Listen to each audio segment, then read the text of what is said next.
Tea கடை கிச்சனை பார்க்க வந்திருக்கிற எல்லாருக்கும் வணக்கம் ஃப்ரெண்ட்ஸ். இன்றைக்கி அருமையான சாயந்தர நேரத்தில் செம்மையாக எங்கள் ஊரில் மழை பெஞ்சிட்ருக்குது.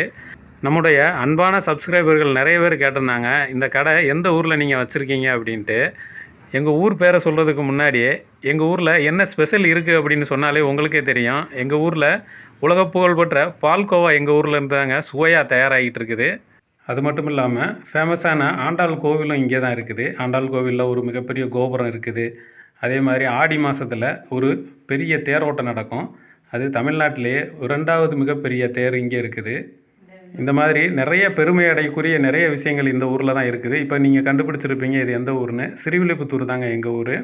இந்த ஊரில் தான் நாங்கள் இந்த டீ கடையை ரொம்ப சக்ஸஸ்ஃபுல்லாக ரன் பண்ணிக்கிட்டு இருக்கிறோம். எங்கள் கடையில் சாயந்தர நேரமும் வியாபாரம் நல்லா களை கட்டிகிட்டு இருக்கோம் எப்போயுமே. இப்போ வந்து ஏற்கனவே கார வடை அது இதில் போட்டு வச்சுருக்குறோம். இதோடு சேர்த்து கொஞ்சம் உளுந்த வடையும் போட்டு எடுத்துகிட்டு வந்தாச்சு. சரி, மழை நேரத்தில் ஏதாவது இனிப்பு போடலாம் அப்படின்னு சொல்லிட்டு இன்றைக்கி ரொம்ப யோசித்தோம்.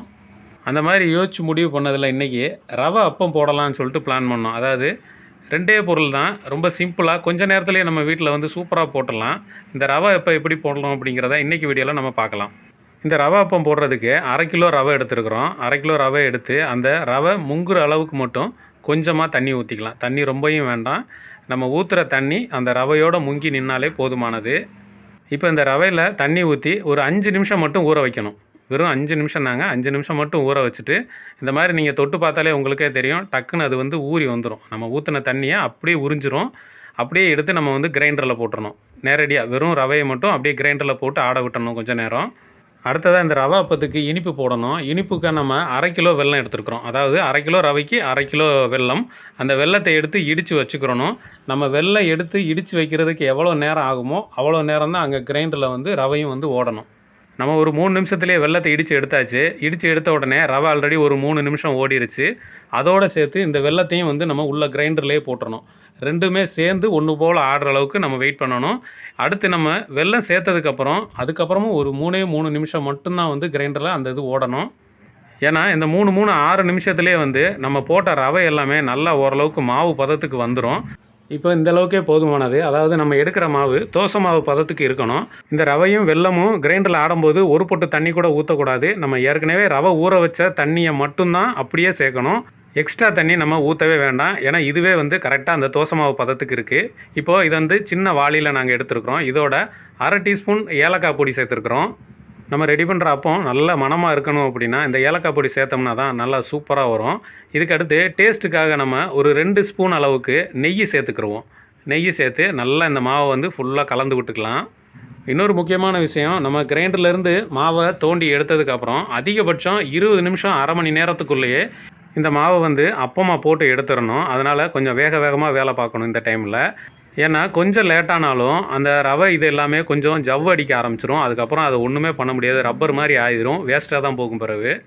இதனால் ரொம்ப கஷ்டமாக இருக்கும்னு நினச்சிடாதீங்க. ரொம்ப சிம்பிள் தான். நீங்கள் வீட்டில் ஏற்கனவே நிறைய இந்த மாதிரி பண்ணியிருப்பீங்க. இது அதை விட ரொம்ப சிம்பிளாக இருக்கும். இப்போ மாவு சூப்பராக ரெடி ஆயிடுச்சு. இந்த மாவு கரெக்டாக தோசை மாவு பதத்துக்கு இருக்குது. இந்த அப்பம் வந்து நம்ம கரண்டியில் தான் எடுத்து ஊற்ற போகிறோம். அதுக்கு முன்னாடி நம்ம அடுப்பு ஏற்கனவே பற்ற வச்சிட்டோம். எண்ணெய் வந்து நல்லா மிதமான சூட்டிலே இருக்கட்டும். ரொம்ப ஓவர் சூடாக இருந்தால் அப்படின்னா சீக்கிரம் வந்து கருத்து போகிறதுக்கு வாய்ப்பு இருக்குது. எண்ணெயை நல்லா மீடியம் ஃப்ளேம்லேயே வச்சுக்கிட்டு நம்ம ஒவ்வொரு கரண்டியாக எடுத்து அப்படியே பொறுமையாக மெதுவாக ஊற்றி விடணும். கரண்டியில் எடுத்து இந்த மாவை ஊற்றும் போது அப்படியே ஒரே இடத்துல நல்லா குவியலாக ஊற்றணும் அப்படின்னாலே அதுவாகவே ரவுண்டு ஷேப்புக்கு நல்லா வந்துடும். இப்போ நம்ம எடுத்து வச்ச மாவு எல்லாத்தையுமே நல்லா ஒவ்வொரு இதாக வந்து ஊற்றி எடுத்துக்கலாம். கொஞ்சம் கேப் விட்டு ஊற்றணும். இல்லைனா ஒன்றா ஒவ்வொரு அப்பமாக ஒட்டிக்கிட்டே இருக்கும். இந்த மாதிரி அப்போ நீங்கள் ஈவினிங் டைம்லேயோ இல்லை காலையில் நேரத்துலையோ நீங்கள் வந்து போட்டு அழகாக வந்து சாப்பிடலாம். ரொம்ப சிம்பிளான வேலை தான். அதிகபட்சம் உங்களுக்கு ஒரு 10 நிமிஷத்துக்குள்ளேயே ஈஸியாக வந்து வேலை முடிஞ்சிடும். இப்போ நம்ம அதில் பார்த்தாலே தெரியும், ஊற்றுனது எல்லாமே நல்லா பஃப்னு வந்து எந்திரிச்சு பன்னு மாதிரி வரும். இதில் நம்ம சோடா உப்பு எதுவுமே சேர்க்கலைங்க. வெறுமனே அந்த ரவையும் வெல்லம் மட்டும்தான் சேர்த்துருக்குறோம். ஆனாலும் இந்த அப்பம் வந்து அதே மாதிரி பார்க்க நல்லா ஒரு பன்னு மாதிரி வந்து எந்திரிச்சு வரும். நீங்கள் பார்த்தாலே உங்களுக்கே தெரியும். இப்போ நம்ம போட்டது எல்லாமே ஒரு பக்கம் நல்லா வெந்து வந்திருக்குது. அதை அப்படியே வந்து ஒவ்வொன்றா வந்து புரட்டி விட்டுறலாம். இந்த அப்பம் முதல்லேருந்து கடைசியில் வெந்து முடிக்கிற வரைக்கும் எண்ணெயை வந்து நல்லா மீடியம் ஃப்ளேமில் இருக்கட்டும். ரொம்ப அதிகப்படுத்திட வேண்டாம். ஏன்னா அதுவாகவே மெதுவாக வெந்து வரும்போது அந்த நுரை கொஞ்சம் கொஞ்சமாக அடங்க ஆரம்பிச்சிடும். இந்த மாதிரி நம்ம மெதுவாக வேக விடும்போது கலரும் பார்த்திங்கன்னா நல்லா சூப்பராக வரும். இன்னொரு முக்கியமான விஷயம், இதில் நம்ம கலர் பொடியும் ஆட் பண்ணலை. ஒரு சில இடங்களில் வந்து அந்த அப்பத்துக்கு வந்து எல்லோ கலர் ஆட் பண்ணுவாங்க. ஆனால் நம்ம கலர் பொடி எதுவுமே ஆட் பண்ணலை. ஆனாலும் பார்த்தீங்கன்னா இது நல்லா எல்லோ கலரில் சூப்பராக வந்து வரும். இப்போ அந்த நுரை எல்லாமே நல்லா அடங்கி வந்துருச்சு. நம்ம எல்லா அப்பத்தையும் வந்து வெளியில் எடுத்துடலாம். எல்லாமே நல்லா சூப்பராக வெந்து வந்திருக்குது. இந்த மாதிரி ஒரு 2-3 தடவை நீங்கள் வச்சுருக்கிற மாவு எல்லாத்தையுமே சீக்கிரமாகவே வந்து போட்டு எடுத்துருங்க. அதிகபட்சம் ஒரு 1/2 மணி நேரத்துக்குள்ளே எல்லா மாவையும் காலி பண்ணிடுங்க. இப்போ பாருங்கள், நமக்கு ஒரு சூப்பரான அப்பம் வந்து ரெடி ஆயிடுச்சு. அப்பம் ஷேப்பும் பார்த்தீங்கன்னா அவ்வளோ அருமையாக இருக்கும். இப்போ இந்த அப்பத்தோட டேஸ்ட் எப்படி இருக்குன்னு நம்ம தம்பி பார்த்து சொல்லுவார். நீங்களும் வீட்டில் இதே மாதிரி ரெடி பண்ணி சாப்பிட்டு பாருங்கள்.